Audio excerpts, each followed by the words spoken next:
নিৰ্বাচন আহি আছে 26ত। এই গোৱালপাৰাত ইতিমধ্যে নিৰ্বাচনী প্ৰচাৰ আৰম্ভ হৈছে। গৌৰৱ গগৈ আহি গ'ল। গৌৰৱ গগৈ অহাটো গম পাওঁ, আৰু মানুহ কোনকেইটা আহিছিলে আৰু কি ধৰণে আহিছিলে সেইটোও আমি জানো।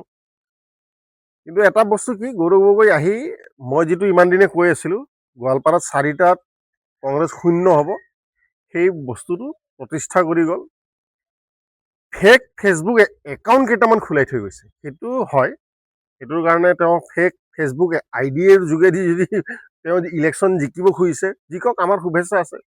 231টা হিন্দু নামত ফেক ফেচবুক আইডি ক্ৰিয়েট কৰা হৈছে, আৰু 739 মুছলিম নামত হৈছে এজ অফ নাও, আৰু IP এড্ৰেছ মাত্ৰ 157 IP এড্ৰেছ ট্ৰেক হৈছে। তাৰমানে একোটা মোবাইল বা একোটা IP এড্ৰেছত কিমানকেইটা ফেক ফেচবুক একাউণ্ট ক্ৰিয়েট হৈছে। গতিকে যিমান ট্ৰল ফেক ফেচবুক একাউণ্টৰ যোগেদি তেখেতে ট্ৰলৰ যোগেদি ইলেকশ্যন খেলিব, ফিল্ডত একো নাই। আৰু যিসকল মানুহে ৰকিবুল হুছেইনক 10 লাখতকৈ বেছি মাৰ্জিনত জিকাইছিলে, সেইসকল মানুহে এতিয়া আফচোচ কৰি আছে, এইটো কি কৰি পেলালো আমি।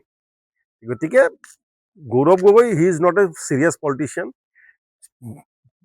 Speaking good English doesn't mean good politics.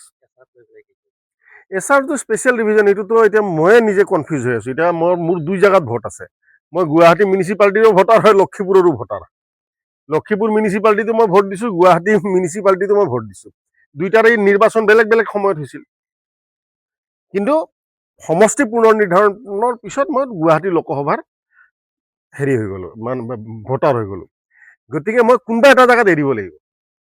গুৱাহাটীত এৰিম নে লক্ষীপুৰটো এৰিম, সেইটো এতিয়া সময়ত সিদ্ধান্ত ল'ম ক'ত এৰো। আজিৰ দিনত মই লক্ষীপুৰটোকে ৰাখিম বুলি ভাবিছোঁ। আৰু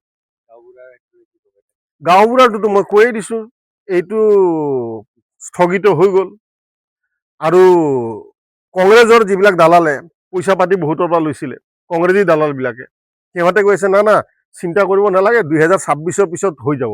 2026 পিছতো নহয়, ফ্ৰেছ নটিফিকেশ্যন যদি উলিয়াই দিয়ে, যদি ডিষ্ট্ৰিক্ট কমিশ্যনাৰে উলিয়াই দিয়ে ফ্ৰেছ নটিফিকেশ্যন, যে আৰু মানুহে ক'ব নহয় তেতিয়া কোৰ্ট কেছ হ'ব। আৰে কোৰ্ট কেছত কি, নটিফিকেশ্যন যদি এটা লাইন এড কৰি দিয়ে যে those who have applied earlier need not apply, গ'ল, পইচা মাৰা গ'ল। এইটো পইচা ঘৰ ঘেৰাও কৰক, ঘূৰাই লওক।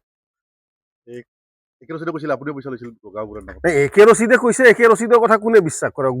গোৱালপাৰা জিলাৰ একোটা ধূলিকণাই জানে কি ধৰণৰ জেনেটিক্সৰ মানুহ হয়, কি ধৰণৰ ডাইনেষ্টিৰ মানুহ হয়, কি ধৰণৰ লিগেচিৰ মানুহ হয় আমি। আৰু এইটো তাৰ কথাটো আপোনালোকে বিশ্বাস কৰা নাই, আৰু মানুহে ক'ত বিশ্বাস কৰিব? AK ৰচিদ আলম, AK ৰচিদ মণ্ডল, এইবিলাক চব নিজৰ মাজতে যুঁজি আছে, যুঁজি থাকিব।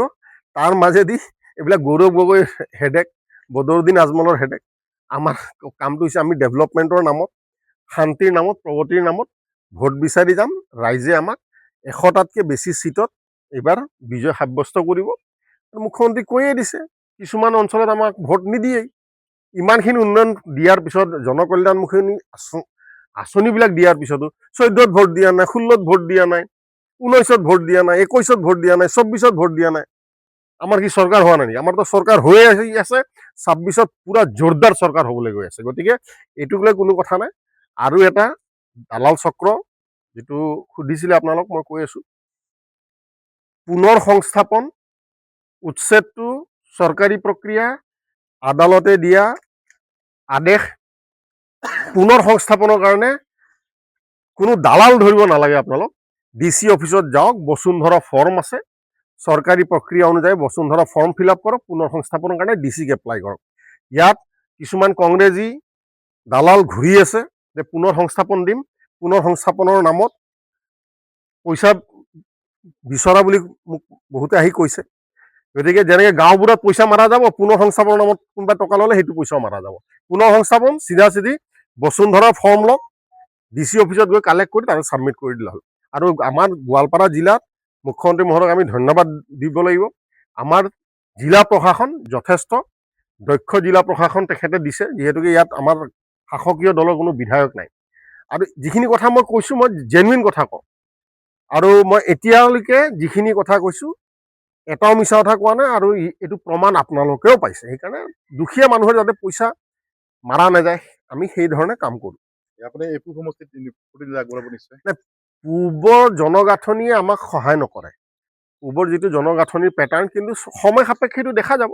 এই জনগাঁথনি এতিয়া মানুহে যদি এতিয়া হেৰি হয়, এলাৰ্ট হয় যে নাই আমি ভোট দিমেই, এতিয়া কেনেকে এতিয়া কওঁ, এতিয়া দেখা নাই ৰকিবুল হুছেইনক কেনেকে 10 লাখতকৈ বেছি মাৰ্জিনত দিলে।